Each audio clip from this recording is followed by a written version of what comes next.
Hello guys, today we are going to discuss about tuberculosis of urinary tract. Tuberculosis एक बीमारी है जो कि एक बैक्टीरिया की वजह से होती है। उस बैक्टीरिया का नाम है माइक्रोबैक्टीरियम ट्यूबरक्लोसिस। बेसिकली ये लंग्स में स्प्रेड होता है। पहले ये लंग्स में होता है क्योंकि जो टीबी की बीमारी है वो कम्युनिकेबल है एक पर्सन से दूसरे पर्सन को। उसके बाद जो सामने खड़ा हुआ पर्सन है अगर उसने उसको रिसीव कर लिया देन जो बैक्टीरिया है वो लंग्स में जाकर टीबी को कॉज कर जाएगा और उस टीबी को हम चेस्ट टीबी बोलते हैं। मेन टीबी जो है वो पहले चेस्ट में ही होती है और अगर वो फैलती है तो ब्लड स्ट्रीम के थ्रू अदर पार्ट्स में फैलती है। अब यहाँ मेन जो हम डिस्कस कर रहे हैं टॉपिक का वो है ट्यूबरक्लोसिस ऑफ यूरिनरी ट्रैक्ट। वो कैसे हुआ वो हम कॉजेज़ में देखेंगे। So see the introduction first. Urinary tract tuberculosis also known as genito urinary tuberculosis, क्योंकि जेनाइटल एरिया भी वहीं प्रेजेंट होता है जहाँ पे हमारे यूरिनरी ट्रैक्ट प्रेजेंट होता है। इज़ अ बैक्टीरियल इन्फेक्शन, ये बैक्टीरियल इन्फेक्शन है, ठीक है, लाइक बैक्टीरिया की वजह से होता है। कॉज बाय माइक्रोबैक्टीरियम ट्यूबरक्लोसिस, इस बैक्टीरिया का नाम माइक्रोबैक्टीरियम ट्यूबरक्लोसिस है जो कि अफेक्ट करता है हमारे यूरिनरी ट्रैक्ट को, ठीक है। उस टाइम में हम यूरिनरी ट्रैक्ट की टीबी बोलते हैं इसको। It is a form of extra pulmonary tuberculosis, इसको हम एक्स्ट्रा पल्मनरी ट्यूबरक्लोसिस बोलेंगे क्योंकि ये पल्मनरी में मतलब कि हमारे चेस्ट में नहीं हो रहा है, ये अदर साइड में हो रहा है या अदर पार्ट में हो रहा है।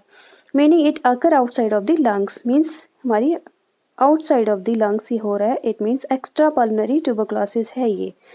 Next come on to the causes of TB and the UT. First, Mycobacterium tuberculosis. The primary cause of urinary tract TB is the bacterium, that is Mycobacterium tuberculosis, okay, which is usually spread through the air. ये हमारे अंदर हवा के through आता है, like हम उस air में उड़ने वाले बैक्टीरिया को अगर हम रिसीव कर लेते हैं उस टाइम में हमें ये हो सकता है जब आप उस एयर को रिसीव करते हैं जिसमें माइक्रोबैक्टीरियम ट्यूबरक्लोसिस प्रेजेंट है और वो किसने ट्रांसफ़र किया है, एक इन्फेक्टेड पर्सन ने किया। अगर वो स्नीज कर रहा है आपके सामने या कफ कर रहा है तो उसके म्यूकस में प्रेजेंट माइक्रोबैक्टीरियम ट्यूबरक्लोसिस वो आपको भी रिसीव हो सकता है। नेक्स्ट टाइप है हेमाटोजेनस स्प्रेड। हेमाटोजेनस स्प्रेड मतलब कि ये जो बैक्टीरिया है वो ट्रेवल करता है from lungs to urinary tract, blood के थ्रू ये फैलता है। पहले ये लंग्स में था एंड स्प्रेड हो गया, ब्लड में सर्कुलेट हो गया लंग्स से हमारे यूरिनरी ट्रैक्ट में और वहाँ पे जाके ये मल्टीप्लाई हो गया, इसने सीवियर इन्फेक्शन कॉज करना स्टार्ट कर दिया। उस कंडीशन को हम यूरिनरी ट्रैक्ट ट्यूबरक्लोसिस कहते हैं, ओके।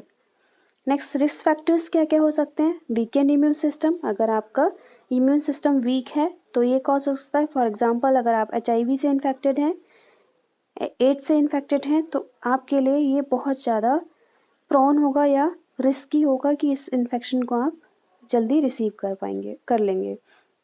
प्रीवियस TB इन्फेक्शन, अगर आपको पहले TB हो चुका है तब भी आपके लिए रिस्क रहता है यूरिनरी ट्रैक्ट इन्फेक्शन को रिसीव करने के लिए। एज, जो ओल्डर अडल्ट हैं उनको बहुत जल्दी होता है बिकॉज ओल्डर जो अडल्ट होते हैं उनका RBCs WBCs बनना स्टॉप हो जाते हैं, इम्यून सिस्टम वीक होने लगता है तो उनको इन्फेक्शंस होने के चांसेस ज़्यादा रहते हैं, तो TB जो है वो उनको भी अफेक्ट ज़्यादा हो सकता है।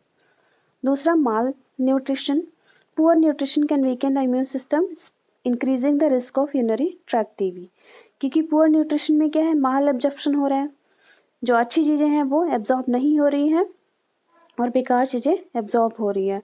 तो अच्छी चीज़ें अगर रिसीव नहीं कर पा रही हमारी बॉडी, इट मीन्स वो इन्फेक्शन से फाइट नहीं कर पाएगी, एंटीजन से फाइट नहीं कर पाएगी और हमारी बॉडी में एंटीबॉडीज़ भी नहीं बना पाएगी, okay.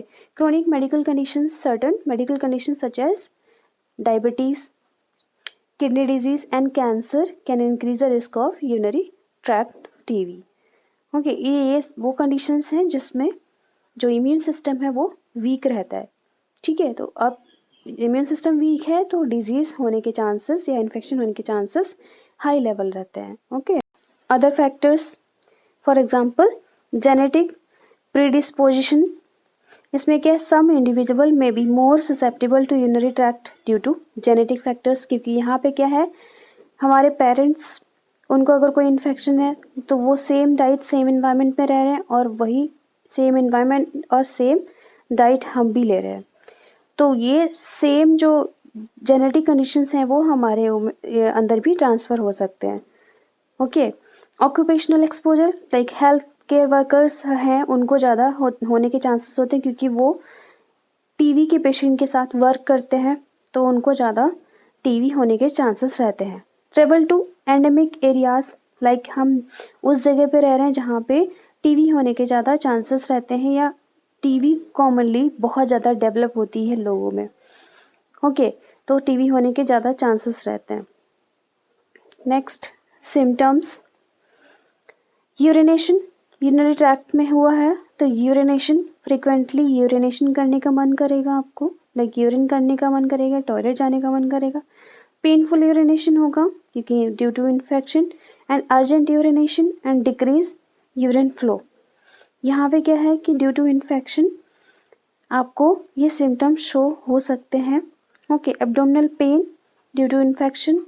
Okay, flank and back pain due to infection. Blood in the urine, sometimes क्या होता है कि जो माइक्रोस्कोपिक या मैक्रोस्कोपिक हेमेटोरिया है वो देखने को मिल सकता है क्योंकि blood can be present.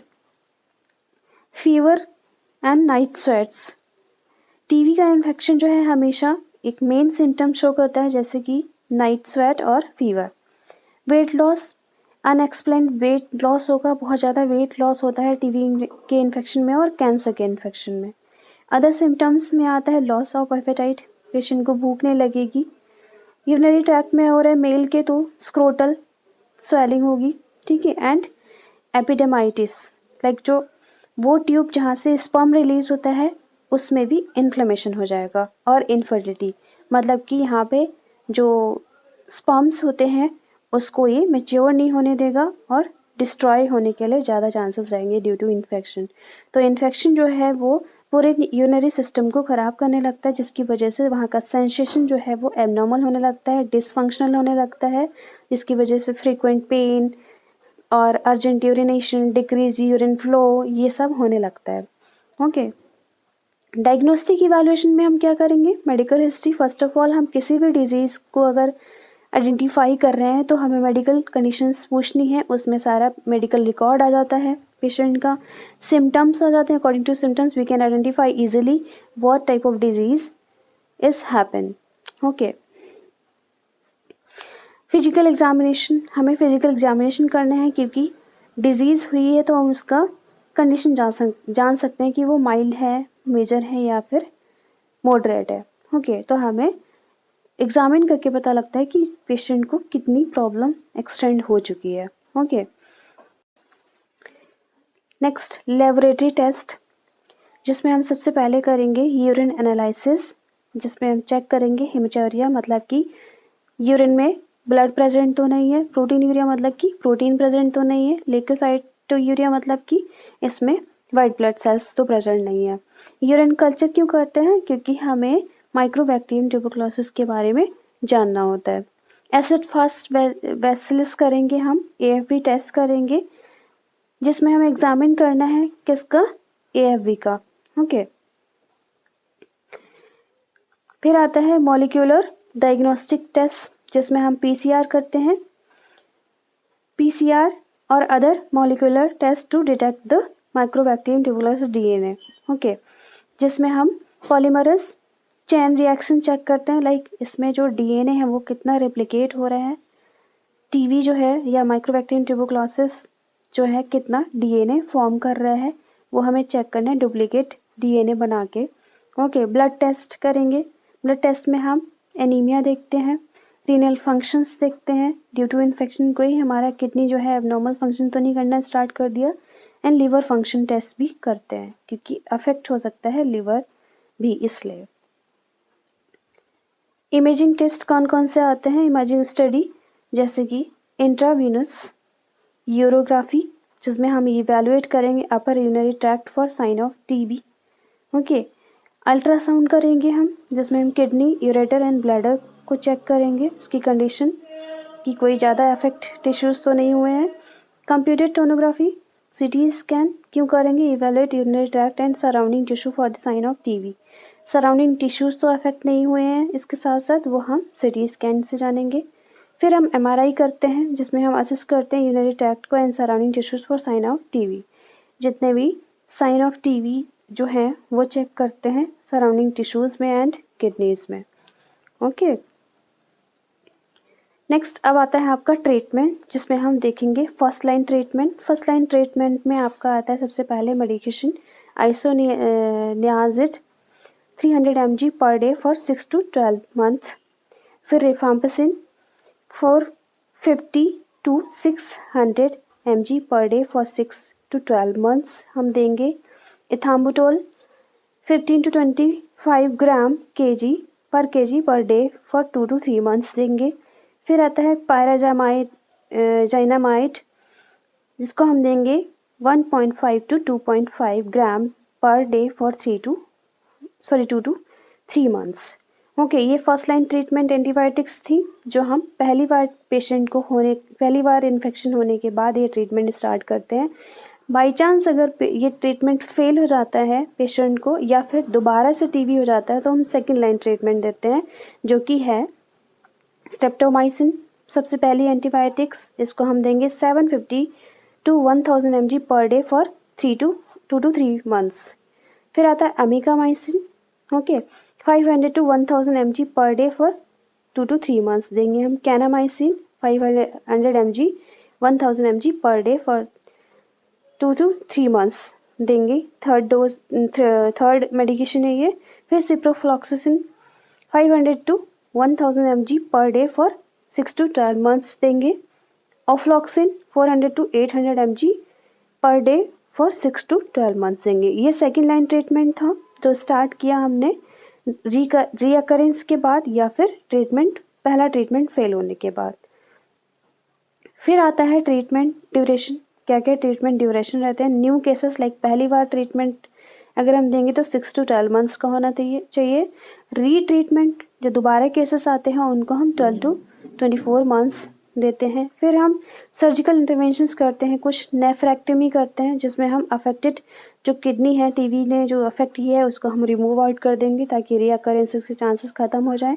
Okay, फिर आता है यूरेटरल कंस्ट्रक्शन, जिसमें हम रिपेयर ऑफ यूरेटर्स करेंगे। लाइक पाइप जो होते हैं यूरिनरी ब्लैडर से और किडनी से जो कनेक्टेड पाइप होते हैं जो यूरिन को ट्रांसफ़र करते हैं, उनको हम रिकंस्ट्रक्ट करते हैं।